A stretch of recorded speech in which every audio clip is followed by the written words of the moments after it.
শুকান বুট একাপ মিক্সিত দি ল'লোঁ। বাকলি দিব, বাকলি গুচাব কোনো প্ৰয়োজন নাই, বাকলিটো খাব পাৰি ইয়াৰে।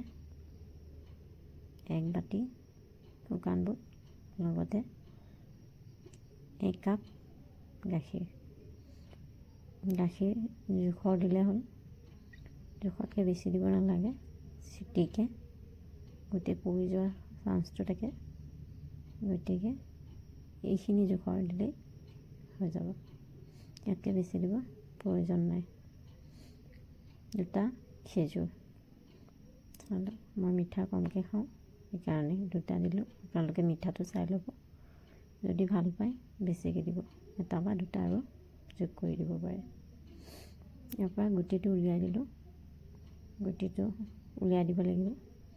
গুটিটো ওলোৱাতে এনেকৈ অকণমান খেজুৰটো অকণমান চেপেটা কৰি দিব, বাছ হৈ গ'ল।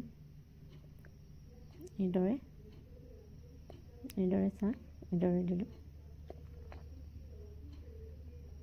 ঢাকন এখন মাৰি বাছ মিক্সিত বহুৱাই দিলোঁ।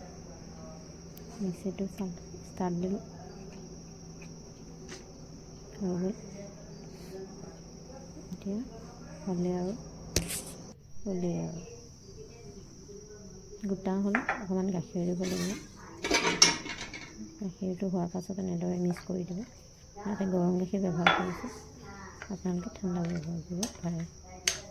বাছ হৈ গ'ল, এইটো খোৱাৰ উপযোগী হৈ গ'ল।